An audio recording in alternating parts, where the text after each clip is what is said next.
I come from a family with a history of heart attacks. I have known from a very young age that high cholesterol as well as high blood pressure causes plaque to accumulate and cause heart attacks. My doctor scheduled me for an echo, which showed mild ischemia. I was cleared by the doctor. He told me that I had a good 5 years before I needed to worry. I was told by my sister, who is a nurse, that our heart problems do not show up on echoes. We must have pictures of our heart taken, also known as a heart catheter or X-rays of the heart. I pleaded with my primary physician for 5 months for these X-rays to be done, even threatening the doctor that it would be a death certificate on his desk if this X-ray was not done. Finally, after 5 months, the doctor set me up for a heart cath. During this exam, it was revealed that I had 3 blocked arteries, 80% blocked. My cardiologist set me up for a heart stent procedure on March 16, 2006. This was a simple procedure compared to having me chest cracked open and having open heart surgery. While placing the stents in my heart, one of the stents poked a pin-size hole in my heart. No one had mentioned to me to go off those pills, and I, not thinking to ask, continued to take me pills the weeks prior to and the morning of my procedure. It took only a pin-size hole in my heart to begin bleeding profusely. My doctor had not realized this happened at the time. I was wheeled back to intensive care unit, and the nurse began to hook me up to the blood pressure machine, the heart monitor, and all the other fascinating machines that have bells and whistles on them to save a life. The nurse asked me if I was all right. I told her, "There is a burning sensation here," and indicated me upper chest area.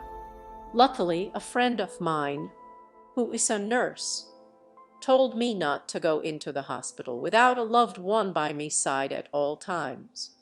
The nurse began to administer the morphine, and I drifted off into space.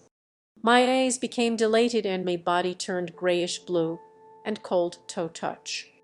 My loved one said to the nurse, "Something is wrong."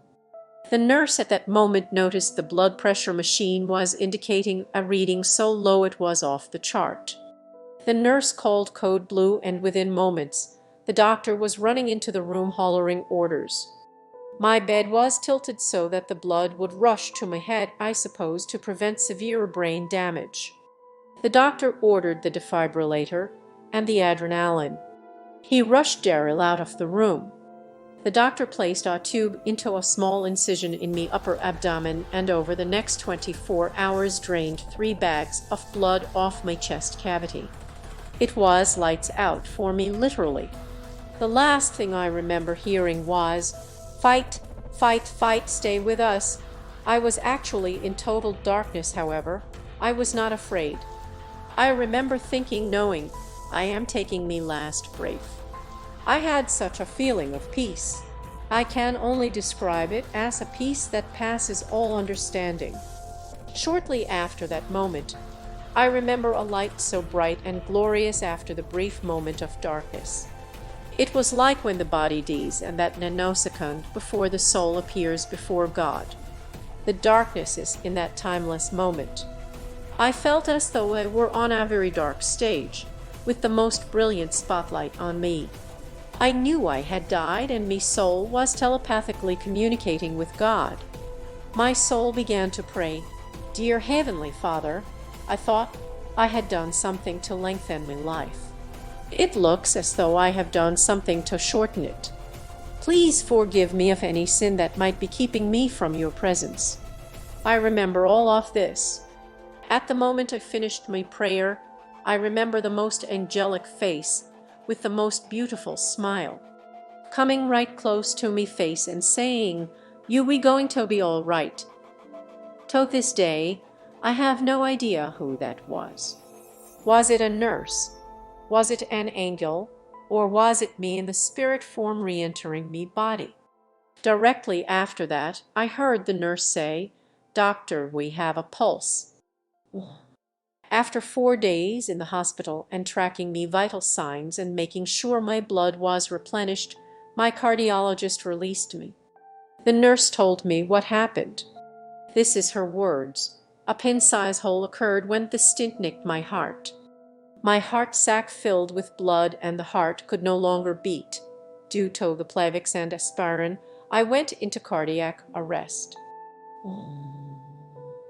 This all took place in 40 minutes. The loved one who was with me confirmed this time. He was in the waiting room crying and praying. A Baptist minister approached him and asked him what the matter was. They both began to pray for me, and God, at that time, granted me the gift of life. Whenever I have an opportunity to tell others of my blessed experience, I do. I also tell people, since I pray on a daily basis, I was able to pray to God, even through the valley of the shadow of death. And I feared no evil. I knew I was not alone.